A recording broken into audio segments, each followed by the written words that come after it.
the time, training, or the inclination for strategic thought. Let's play cricket. Knowledge. Daddies.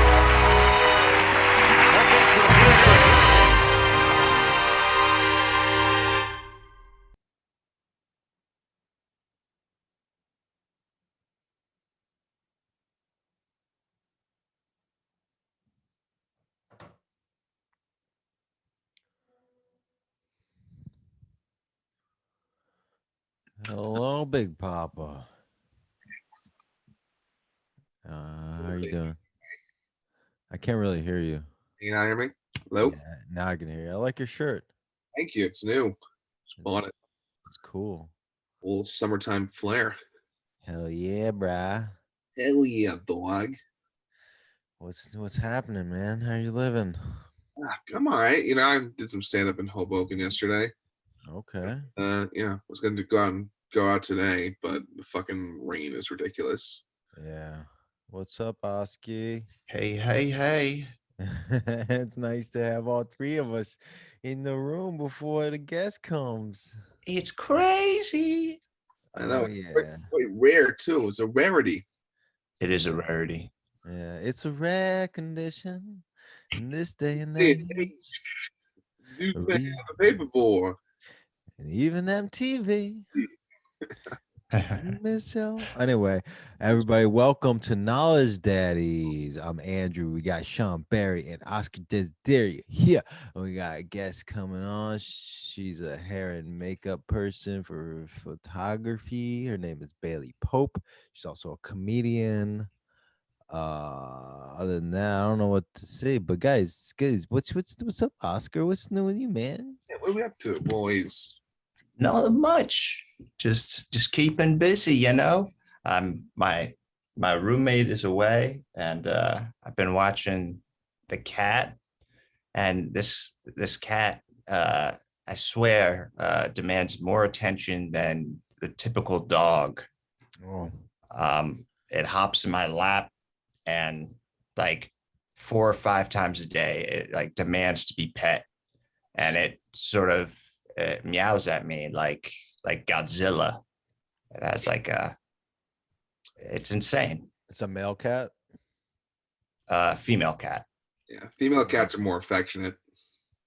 Yeah, it's They demand more crazy. affection. It was my grandmother's cat.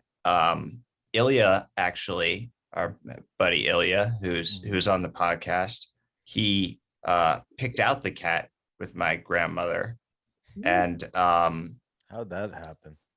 well, so he was helping out with getting a pet for my grandmother, because he lives in Philly, and my Yeah. grandmother at the time lived in Delaware. So he was close by, and willing to help her out and pick out a pet for her. But I don't know. And now my grandmother she has dementia, so she had to be moved to an assisted living center. But so I inherited this cat, and I asked Ilya, like, what's the name of this cat? And he doesn't know. So the cat's name is Kitty. Maybe the cat is the cause of dementia. Maybe it gave it some to Ilya too. Maybe. Are you feeling demented? A little bit. Well, on that note, our guest is here. Hello. Yeah. You guys got questions? I got questions. What's up, Bailey? What's up? How are you? I'm good. How are you doing? Good. This is Oscar and Sean. Hey, Hello, Oscar and Sean. Hey, nice to meet you. welcome to our How are podcast. you guys? Thanks for having me. Yeah, thanks for doing it. So we want to get all to the bottom of hair and makeup world. Perfect. I mean, it's all I know. How long have you been in that job? So I've been in hair for 15 years, something like that, 15, 16 years. Wow. Wow. It's funny, like similar to comedy, people lie about it for a long time because like nobody respects you if you're like just started. And so then you lie about how long it's been. So I remember at one point I had been saying it was 8 years and for 4 years. And then one day it was true and I was like, oh fuck, okay. It's real now. It's true. you gotta fake the years till you make the years. Yeah. So what initially like attracted you to hairstyling? It's kind of weird. So I actually like did some of my friends' hair growing up, but it was just because it was like something that I felt like I was like okay at. But I didn't think about doing it as a job until I just didn't like having bosses. And so I wanted to own a business. And then I was dating somebody who wanted to do hair and makeup. And I was like, all right, well, we'll open a salon and I'll run it. And you do the other part. So I went to beauty school and then ended up just loving it. So it's kind of like kind of fell into it. That's awesome. And then you said you like do it for like fashion shoots? Yeah, I mean, I do fashion week. I do photo shoots. And then I also like, I teach hair cutting, I teach hair styling. And then I also do product development for a big company. I don't know how to say what I do in a short way. So I'm just a hairstylist with an opinion, basically. You're a follicle curator. I mean, that sounds better than anything I've ever thought of. Speaking of follicle curating, what do I do with this? I stopped praying a long time ago, but maybe I'll start again for you. You stopped praying? Oh my god. Praying on the weak and hairless. But have you ever played Tekken? I remember I didn't have it was on a system that we didn't have, but I remember Tekken. Because there's one character who has like this kind of hair, but he grew it out like almost like Wolverine a little bit. I'm thinking of going there. What do you think that's a possibility? I mean, only you could do it. Was that Krusty the Clown? I didn't know he was on Tekken. No, his name is Heihachi. It's not Krusty. Honestly, I pronounced it wrong. I'm sorry. Yeah, that's Japanese for Krusty. Is Heihachi. But I don't know what I'm doing. I like, okay, what do you think about hair as like, what does hair symbolize? What is hair like for humanity? What does it mean?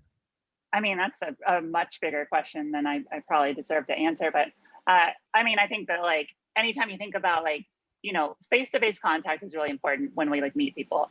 And like hair is like the frame. It's like a fucking picture frame to your face.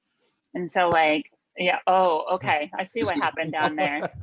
I like that. Getting the how did you pronounce this character's name? Heihachi. Yeah, that's what I said. Yeah, Heihachi's down here. Yeah. I just think it's something that like frames the most personal part of like when we meet each other, we talk like face to face. And so it either accentuates, compliments, or distracts. Yeah, I also feel like hair, it not symbolizes, but it also like denotes health, like physical health, right? Yeah, I mean, I don't know if that's like fair, but I think that it does at least like subliminally, like subconsciously. Yeah, I think that people like think like, like people like probably think like if you're losing hair, like whether they know it or not, they might think that you're older than you are, right. or that like you just you've been through shit. I don't know, Yeah, and it's not fair, but it's possible. Yeah, and also like luster, like thick, like shiny hair is like really associated with health. For sure, yeah, no, I mean that's true, but there's so many different ways that people can get like hair issues that it's not real fair, but nobody wants to hear like, oh, it's complicated. Right. Yeah, and I also like wonder like why, I don't know. I wonder what the origins of like hairstyling are, like in prehistory. I mean, it's actually tribal. Like a lot of hair styling and everything denoted like where you're from or like what family you belong to. Similar to like tattooing started because it like tells you like what region you're from or like whether you're royalty. Certain kinds of hairstyling, certain kinds of braiding, locking had to do with like different social statuses in different eras. So there is like a really interesting history in that way. Huh. What would each of our statuses be? Oh, damn. Okay. With all the variety of hair that we have here. Let's see. So I'm going to start. So Sean, like could have taken over his dad's car dealership, but like decided to go in a different direction. Oscar, you want everybody to pretend that you play music, but you haven't since junior high. Fair enough. Andrew like has been involved in a lot of cool things, but you've never seen him do it. That's very true. That's all true. Yeah. Oscar is actually like a musician who doesn't play anymore. It's pretty accurate. Yeah. And Andrew, you have done a lot of cool things that no one has seen. Yeah. Apparently. Yeah. Supposedly. That is true. Interesting. What do you think about the whole white people with dreads? Is that a bad thing? Yeah, I mean, that's an interesting question because like I think everything has to do with, I don't know, it gets so messy. I think that it's right to like understand where shit comes from. And I think that I think personally there's a lot of times where we don't have a discussion about intent. And so like, and I'll say all this with saying like, I don't have all the life experiences to say one way or another, but I do think that there are conversations that could at least be had to make it not as like toxic as we all feel like it is today. Because I've had so many friends, like white friends that had locks over many years. And I think that I think that not everything is cultural appropriation because we find inspiration in everything, right. Different time periods, different cultures. But I think that there's a necessary respect that at least needs to be talked about instead of just being like, just shitting on somebody because they have a certain hairstyle. Yeah, I agree with that. I wonder, like, I've heard people say like, oh, the Nordic peoples had dreads too.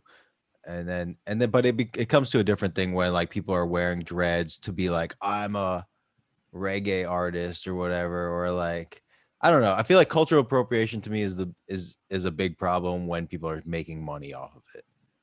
Yeah. Totally. Yeah. I mean, if you're just like trying to like get some sort of cred by like leaning into an aesthetic, like that's kind of sick. But like, if you think, a lot of, like dreads sometimes seem like it comes from Rastafarianism, or like the reggae, reference that you brought, but like that they didn't start it at all. Like a lot of locking hair comes from, again, back like many centuries ago. It was about tribalism. It was about status and stuff like that. I don't have all the details to speak fully on it, but it goes way back further than Rastafarianism. Well, you obviously know way more than any of us about it. Yeah, that's true. It's also something that is worth being, being thoughtful about. Yeah. Do you remember? I guess this was like the 2000s, around then. There's this hairstyle that sort of went out of style. Like it's like almost like a visor, like a hair flip, like right in front of the face, like sure, almost like alfalfa. Like I mean, it was kind of like people thought it was a faux hawk, but it was really just like Jimmy Neutron. Mm-hmm. Yeah, is that what you're talking about? Yeah, it was like right in front of the face. Like Ventura. Yeah. I wonder how that came about. Looking back, that was actually quite bizarre. That's an interesting. I I can't imagine in my head that there was something meaningful behind it, but it could be.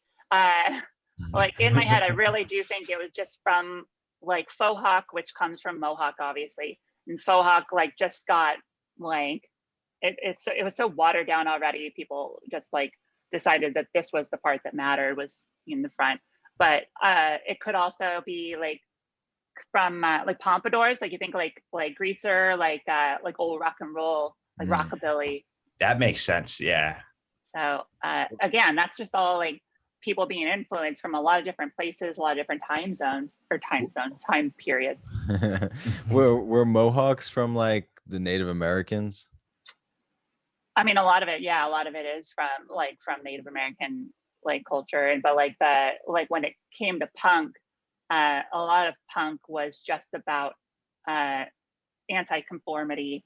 Right. And they didn't create the Mohawk by any means, but then they also like basically took inspiration from Native American, Mohawk, which, there was like Norse like hair like had some of that vibe at one point too, but then they started doing like Chelsea Hawks and like a lot of Chelsea Hawks were like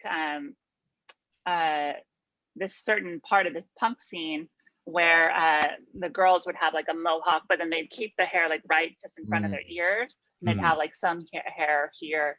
Almost like a Jewish payas. I mean, sometimes it ended, like especially after they'd be in the pit and they'd be sweating, and then it'd get curly up, Yeah. I want to see a Hasid hawk. They don't take their hats off. You'll never see it. That's true. What's it called with the spike hawk, like the neon spikes? Like like Liberty Spike, or like a Liberty Spike mohawk. Yeah. That's right. I've heard that. That's cool. Okay, well, let's talk more hair. Like, where do you think hair is going?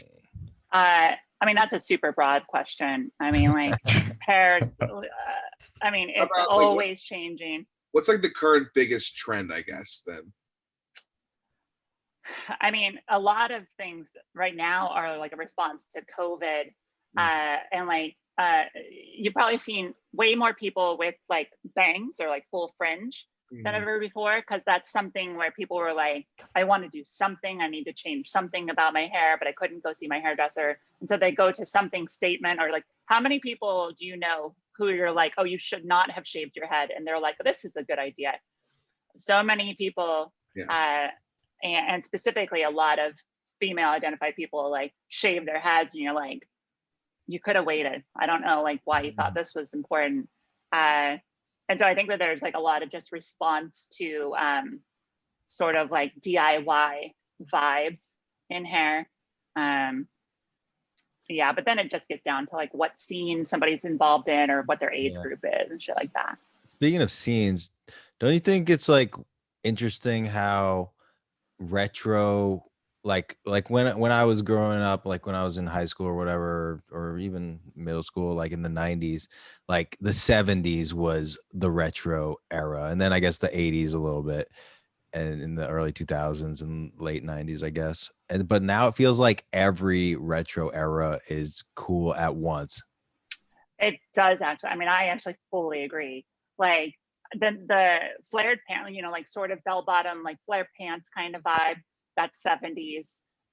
Like a lot of people are calling it a curtain bangs or curtain fringe, and that's where it's like it's split and then it gets longer and it's like tapers out, and that's like very like Farrah Fawcett 1970s, early 80s.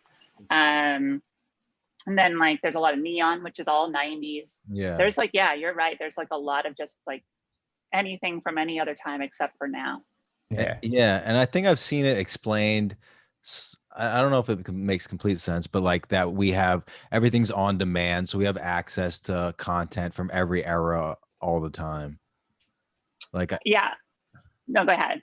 Oh, I was just gonna say, I guess in the like 90s, like people would get inspired from like, this show is now back on reruns or something like that, maybe. Yeah, I think that what's interesting, like if you think about like when we were all kids, or well, actually maybe, I don't know, you two, okay. Oscar and Sean, you look like you're unfortunately 10 years younger than I am. But like I'd say, like basically when we were all young, even like internet kind of wasn't worth a lot because it was newer. And so like you think about like influencers now. I hate the idea of influencers, but it's just part of our world now. And you think about trying to do like weird new shit when they're like we weren't all seeing each other all day every day on the internet. Like you never wanted to be like the one person trying some weird new thing at school, but now people are like, oh no, you just don't follow all the same people that I do. Right. You know, like everybody has some sort of leader that makes them feel emboldened to like take on some weird new shit. Yeah. Makes sense. That makes sense. It's like I know when Billie Eilish got really big, I just started seeing every like 13-year-old girl like with the green shit in the middle. I'm like, oh, I guess that's what's cool now. 100%. Yeah. There's a little bit of a hair mystery that I sort of stumbled upon regarding, I guess, Gen Z, like commenting on millennials and with the side part versus the center thing. And I thought that was hilarious. But have you ever, did you follow that or? I mean, I hear it nonstop, you know, like I'm always on, like, I always know like what's going on in the hair world because it is my job. Oh, like it's exhausting to me. Like they started making fun of my side part right at the same time as they were making fun of my skinny jeans. I'm not happy about it, but you know what? I have, you know, I know who I am. I'm okay. Oh my God. I saw, okay, so it went, my friend, when I was like 12 or 13, my best friend, he had just like the middle part, like just straight hair, like middle part down each side. And it was so bad. But I recently Sean saw, Hunter. yeah, basically. And I recently saw someone on the train who looked like super hip model young person who had the same hairstyle, and I was like, that looks so bad, but with such confidence that I was like, I don't know. Yeah, no, it's wild. I don't know if you guys get this as much as, you know, I'm like in the industry, so I see things constantly, but there will be things where I'm like, no, I'm setting this one out, like certain trends, and be like, fuck that, not for me. I don't understand it. And then I'll find myself like 2 months later, be like, I don't know, I might like drunkenly buy something online at night because like, you know what, maybe I do fuck with this. And then I get it and I'm like, oh, I don't. But like, yeah, there's so much shit where I'm just like, this is a bad idea, everybody. But after seeing it so much, you're like, oh, maybe that's just who we are as a people. Yeah. Yeah. And then people just want to be the one to like pull off the thing that's unpull-offable. Yeah. Yes, 100%. Like everybody wants to, yeah, because everybody wants attention in a way that is still kind of new to us. Like, you know, like the only way you get, you know, you go viral is by being memorable. And so it kind of changes the way we think about attention, I think. Yeah. I think like everybody wants to like be like, oh, well, no, I actually, have you seen so-and-so did that, only it was better in this way, or it was way more that, or, you know. Yeah, it's almost like the same kind of impulse that people have for believing in conspiracy theories. Like they want to be the one to know what no one else knows. Yeah. Oh, yeah. Everyone just wants to feel special in the age of isolation, you know? Well, I mean, you think about this, like how long ago, I mean, like 5-10 years ago, how many people were walking around with face tattoos? None. So few compared to now. And now it's like, well, and sometimes I you know, I have a lot of tattoos. I've been getting tattooed since I was 18. When I see people where it's like one of their top, like, or one of their first 3 tattoos is a face tattoo, I'm like, you're thirsty. You're thirsty. Like you're not doing this. I don't know. Yeah, work your way up. You're not doing it for the right reasons. You're doing it because it's cool, not because it's like when a comedian tries to headline on the road 3 years in. Right. You're just like, only you think this is a good idea. You're not ready. So Bailey, I wanted to ask, like, do you have any like funny or crazy stories from the profession? Oh my God, I've had so many stories. I don't know. Any Let's nightmare see. clients? Yeah, I mean, I've got all sorts of, yeah, lots of clients. I'll start with this one. I remember, so I actually lived in Kansas City, Missouri for a couple of years. I grew up and I started doing hair in LA. And then I lived in Kansas City for a couple of years before coming to New York. And I had this client in Casey, this guy that he was coming to me for probably a year and a half, 2 years at this point. And there's this technique when you are cutting short hair where if you're not using clippers, you do scissor over comb. So you're like cutting over a comb as you move up. And so we're talking, and I'm working near his ear. And then at one point, you know, he's like kind of a talker that kind of moves a little bit. I'm cutting and I just take literally a piece of his ear off. Oh. And hair scissors are so sharp that it just came. I mean, it was good. It was like, it's very tender. And he is in the middle of a sentence and he's like talking, and he goes, oh, and keep talking. That's as much as he like knew what happened. And so then I was like, oh my God, Leo. And he's like, yeah, I'm like, I am so sorry, cut your ear. He's like, oh, it's fine. I barely felt it. And I'm like, no, like I have to stop because you're bleeding so much. And I end up having to do this like very like specific sanitary, like blood cleaning up, like ears bleed like nobody's. It just kept on going. And so anyways, cleaned it up, finished the cut. He came back. He kept on coming to me even after that. But every single time he'd come back, he'd say, little off the top, little off the sides, don't touch the ears. Fucking asshole. He was just so happy to have that joke to lord over. Every single time. I got a thing to say and I'm gonna say it. That was his side, his middle part banks. Yeah. That phrase. Yeah. I don't know. I mean, there's other things. I mean, like working Fashion Week is kind of wild. Like when I first moved to New York, you know, it's like a dream of like a lot of hairdressers, if not most, to be able to like work backstage at New York Fashion Week. And it's definitely like one of the parts of my job where every time I'm there, I'm like, I hope nobody else realizes that I don't belong here. Like I still feel like I'm not I'm not good enough to be there. But that's just imposter syndrome because you obviously yeah. I mean, but I think a lot of people end up feeling that way because it's like the thing that we all wanted to do when we started. And so you end up like being around a lot of celebrities. And a lot of people think that models are all like real shitty people. And my favorite thing about Fashion Week on a people level is like how many like supermodels I've learned are the most cool, sweet people. Bella Hadid does a lot of shows that we've done, and I thought she was going to be horrific. And she's one of the sweetest people I've ever met, and it kind of fucked me up. Because I'm like, you're so stupid famous, like you should be shitty. And she's super sweet. And it was like one of my favorite things I've ever experienced in the hair industry, because you do meet a lot of shitty people in general too. Yeah, I mean, I imagine, you know, there is the stereotype that really beautiful people don't have to like work on their personality.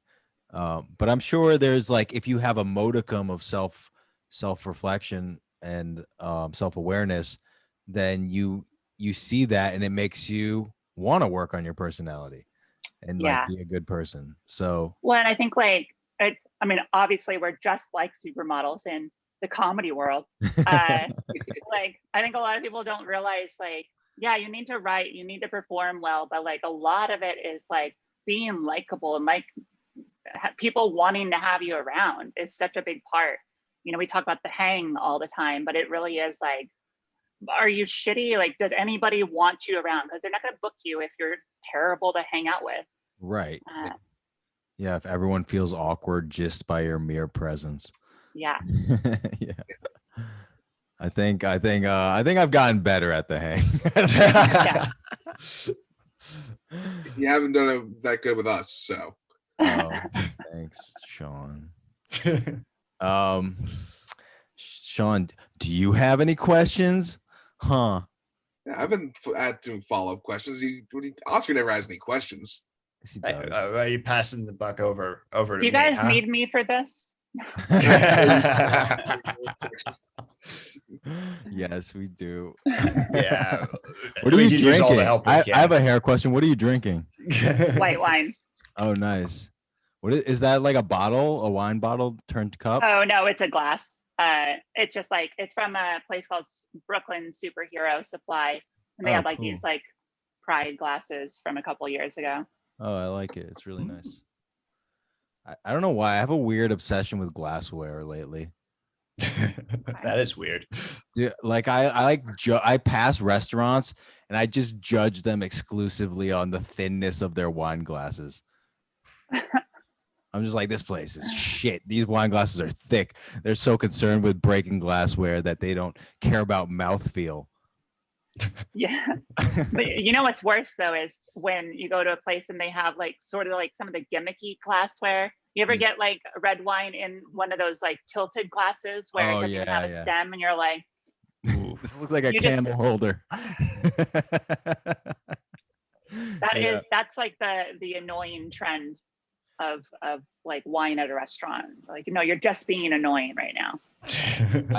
I took my girlfriend to this fancy Italian place for dinner, and the guys, like, they were like finance bros on the next table, and they had these crazy wine glasses. Like, I think they probably only gave them for a specific type of wine, but they were just like, they were like almost like bowls. They were like that Okay. wide, and I just was like, I want whatever. I don't even want the wine. I just want to drink something out of that glass. It was wine? It wasn't like sangria? No, it definitely was. They were like super thin crystal and like weirdly curved. Okay. Maybe they were drinking a port or something like that. I don't know. I've never seen them, but I got a major jealousy feeling. Well, good luck with that. Yeah. Do you ever like judge hairstylists by their equipment? Oh yeah, actually, I mean, I do. I like, yeah, I don't know. I think like if you buy like a really nice, like if you buy really nice tools, you don't have to buy them again.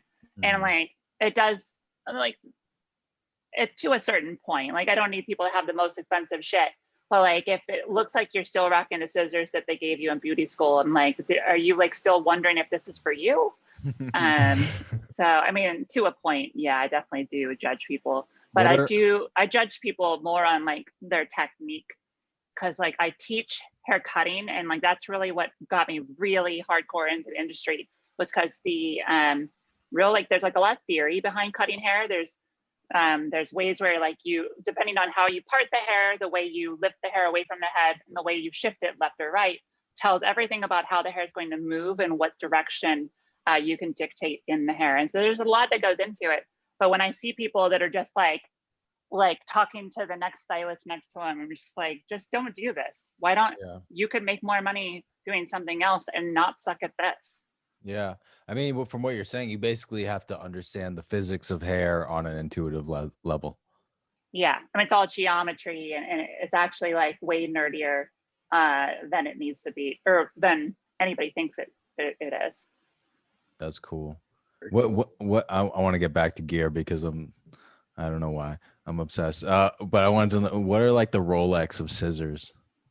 I mean, there's a lot of different companies. They're all like, I like Japanese scissors, but like Germany actually has some that like are good. But Hattori is a company that makes some really sick scissors. I'm trying to remember like the other names. I've bought some really nice ones many years ago, but then the company I work for, we started like making our own with another company. And so then I could just get them for free from my company. And when you get, $800 scissors for free, then, it's great. Do you, Wow. like, are you like, $800. yeah, that's wild. Yeah, I mean, I've bought more expensive. I've bought a pair for 1,100 before. Are they like chef's knives? Like, do you, because I know chefs sharpen their own knives. Do you have to sharpen your own scissors? I no, so usually like you get somebody that like has like a really specific rig for it. I would never do that myself because I would probably fuck it up. But it's just all like very like it's tempered, very like specific. And it's something because if you think about a hair cut, you know, you're closing the blade of your scissors at least a few hundred times on just one haircut. And so that's a couple thousand times in a day. And then over a year, you know, you're getting up into whatever, you know, 300,000, is that, yeah, 300,000 times you're closing and cutting something. And so you need something that holds its shape really well. And that's why they're so expensive. Damn, interesting. Well, let's end on the minutia of scissor dynamics. Bailey, this was great. Where can people find you, and is there anything else you want to plug? Not, you know, Instagram's the best way to find me. I have a professional page, it's linked on my page that I care about. And the actual Bailey Pope on Instagram, that's the best way to find me. Cool. And so do you only, like, who are your clientele? Like, a person can't be like, hey Bailey, can you cut my hair? Like, can they? Yeah, so I have some private clients just that I've gotten from word of mouth, but I haven't done any salon work since the pandemic because my salon that I have is at the headquarters of the company that I work for. So my only clients over the last year and a half have been private clients that I either do at home or at their homes. Okay, well, if you want to get your hair cut by a curator of follicles, please reach out to Bailey. Bailey, thank you so much. You were awesome. Thanks for having me. Yeah, thank you. All right, end recording. Cool.